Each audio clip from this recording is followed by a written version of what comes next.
This is a post from r/self-improvement. 10 things I learned in my fight against depression and anxiety. Long post? This is a very long post, and I've managed to whittle down the most important things I've learned in my fight against depression and anxiety. Do I have any credence to offer advice on this matter? Absolutely. Going from several suicide attempts to being happier, healthier and more focused than ever, I think it's only right I share what I've learned along the way. Be warned, however, that this is a long post, so go and put the kettle on and grab a snack before you sit down to read this. Sharing is caring, so share the post, share the love, share your own stories, share your own techniques. Together, we can create a society that no longer gets depressed or anxious. Collectively we can learn what it is to be happy, successful and empowered. So without further ado, here is 10 things to do to fight DAMP. A. Don't take life too seriously. No matter what anybody says, life is a game. We come in with nothing, there are next to no consequences to our actions, on the grand scale of things, and we leave with nothing. So why do we experience so much anguish in between? Because we take it too seriously.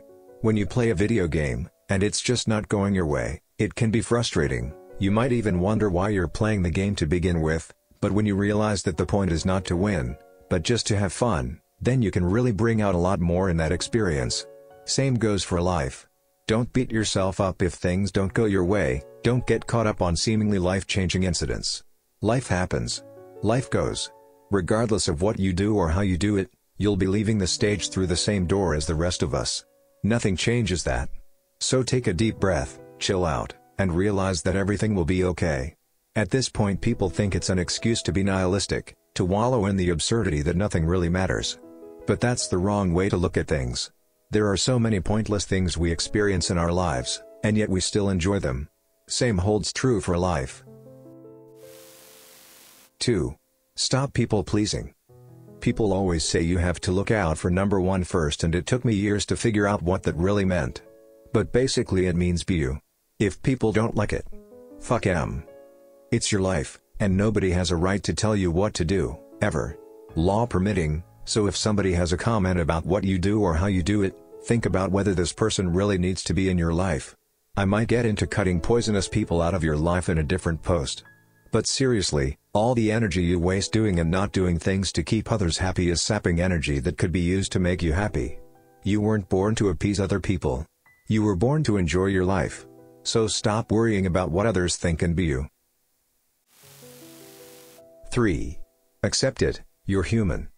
Humans make mistakes, and humans are also massively self-loathing. Not a good mix. So accept you make mistakes and move on. When you're depressed it's very easy to be your own enemy. Nobody is a worse critic than yourself. So when you do something that maybe didn't help you, learn from it. Ask yourself, okay, in hindsight that wasn't a good thing to do. What can I learn from this so I don't do it again? When you ask what you want to learn from a mistake, it's no longer that, it becomes a lesson. Somebody who keeps making lessons is somebody who's improving. Why beat yourself up for learning? And I'll admit this is all easier said than done. But look at your idols, look at the people you admire, they make mistakes too, it's normal. So give yourself a break. Nobody is saying oh look at them, they're really hard on themselves. That's so cool. No. Nobody gives a shit. People have their own lives to worry about. So chill. Move on. 4. Life's a beach, consciousness is eternal. Now this one is subjective, but by our own experiences, we can say that consciousness breaks the first law of thermodynamics. That energy can never be created or destroyed, only transferred or changed from one form to another. But does consciousness really start and stop when life does? It doesn't really matter, but if we learn to create a belief system that facilitates a happier lifestyle, this concept of eternal consciousness may creep up. Imagine in the afterlife that you have everything you could ever want. What happens? You get bored. You might decide that you're going to head to Earth to have a human experience. You might decide to have a life with depression and anxiety to up the ante, like turning up the difficulty on a video game to make it more interesting. If we're abused at an early age, or brought into a difficult area to live, this can add context to that. We can say I chose this so that life would be more interesting, I chose this to see what I could achieve. So why would I get upset about this? Just because I don't remember creating this life, doesn't mean I didn't do it. With abuse, Difficulty and anguish put in a larger context, it can take the power away from your trauma and put it back in your hands. This is your life, remember. What I want to stress at this stage though is that, for the skeptics amongst us, we don't get brownie points for being right if we're just going to kill ourselves. In this game, we get brownie points for being happy. If we develop a belief system like what I've just mentioned, we can learn to be happier. With trauma in a greater context, it has less power. With trauma in this context, it's just an epilogue that set the foundations for our own success. 5. You are what you eat. Diet really doesn't get the attention it deserves when people talk about DIAMP. Hey, think about it. You put food into your body, and the entity that is you runs on the stuff you put inside it. So why fill it full of shit? If you filled your car full of knockoff petrol, you'd soon realize you aren't getting the performance you're used to. Same goes for people. We're not goats. We can't just eat whatever the fuck we want. Just because things are there, doesn't mean we should entice ourselves with them either. Get good food in you, get good fuel in you, to run the machine that is you, effectively. Pick fruit, pick whole foods, stay away from processed foods. But most importantly, remember number 3, sometimes life can get in the way and all we have time for is a McDonald's on the way home. That's fine, but don't make a habit of it. Respect yourself, respect your body, because you are what you eat, and if you fuel yourself with shit, your output will be shit too. 6. Exercise. Everybody knows that exercise is good for the fight against DIAMP, but very few people partake in it. Why? Because they think it's painful. The pain of DIAMP, is less than the pain they'd experience from exercise, or so they perceive that to be the case. But there are many ways to exercise, there are many ways to get activity in your life. My favorite quote goes like, with regards to exercise, even a walk around the block laps everybody on the couch. And that's true.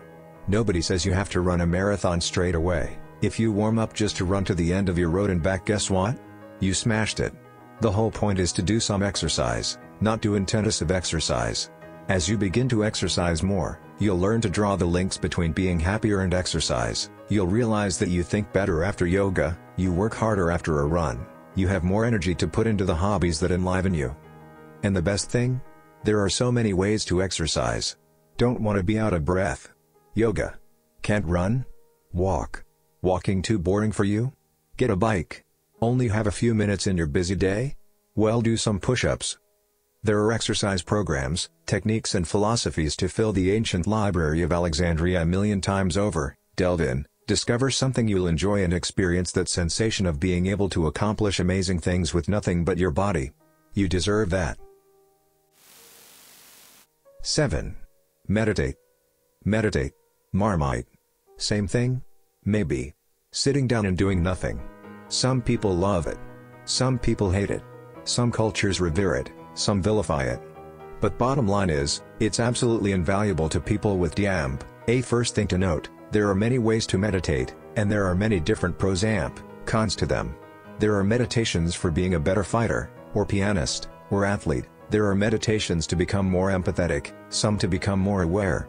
We'll concentrate on one particular technique, the last one.